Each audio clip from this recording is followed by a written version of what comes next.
ഇതാണ് കക്കു. നിനക്കൊന്ന് തള്ളി പിടിച്ചിരുന്നു റപ്പോത്തായ. ഏത് നേരം ഇതിന്റെ അകത്താ? എന്ത് ജീവയുടെ ഇതൊക്കെ കടിച്ച എവിടെ ഇഞ്ചക്ഷൻ എടുക്കണത് പോലും കണ്ടുപിടിച്ചിട്ടില്ല. പോലും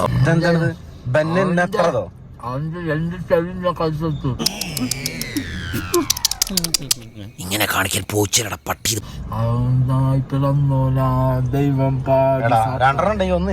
ഇയാൾ ഇവിടെ ഇങ്ങനെ ഇരിക്കാതെ അപ്പുറത്തേക്കാണ് പൊയ്ക്കൊണ്ടത്. എനിക്ക് തിയേറ്ററിന്റെ ഉള്ളിൽ തന്നെ അത് കേട്ട് കേട്ട് മടുത്തുണ്ട്.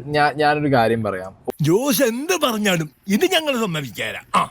അങ്ങനെയല്ല, എനിക്കും അങ്ങനെ തന്നെ. അത് ആരോടുള്ള ദേഷ്യം കൊണ്ടോ പ്രശ്നം കൊണ്ടോ ഒന്നും അല്ല. എന്നിട്ട് ഞാൻ പറയട്ടെ, എനിക്ക് ഇതിനകത്തൊരു ഓവർ ഡോസ് ഓഫ് വയലൻസ് ഇപ്പൊ പറഞ്ഞു മേലാ പറഞ്ഞേക്കരുത്. ഇതിനകത്ത് കുറെ സാധനങ്ങൾ നമുക്ക് എക്സ്ട്രാ ഫിറ്റിംഗ് ആയിട്ട് തോന്നി.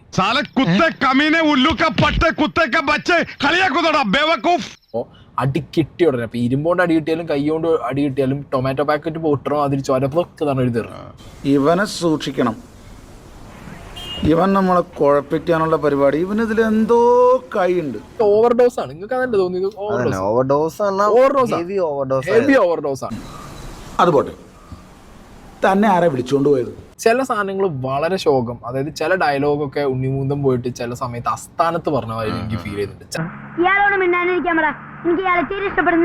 ചില സാധനങ്ങളൊക്കെ വളരെ എന്തിനാണ് അവിടെ ആ ഡയലോഗ് പറഞ്ഞെന്നുള്ളത്. നിങ്ങൾക്കൊന്നും എന്നെ കുറിച്ചൊരു ചുക്കും അറിയില്ലടാ. ബോംബെ തെരുവിൽ ചീറിപ്പാഞ്ഞു കിടക്കുന്ന വെടികുണ്ടകൾക്കിടയിൽ ടാക്സി ഓടിക്കുന്നവനാണ് ഞാൻ. ഉണ്ണിമൂന്തനെ ഞങ്ങൾ പേഴ്സണലി അല്ല പറയുന്നത്. ഇനിയിപ്പോ അതിന്റെ പേരിൽ രാത്രി വേണ്ട, എന്തോ ആഴ്ച പല്യം തെറിപ്പിക്കുന്നു. അതൊക്കെ ആണുങ്ങൾ പണ്ടേ തെറിപ്പിച്ചതാവും.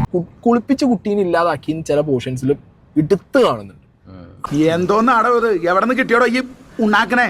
ഒരെണ്ണം കൊടുക്കട്ടെ സാറേ. കമ്മിങ് ടു ദി മറ്റേ ഈ സ്റ്റോറി ലൈൻ എനിക്ക് വർക്കായില്ല. ഒരു മാറ്റവും ഇല്ലല്ലോ.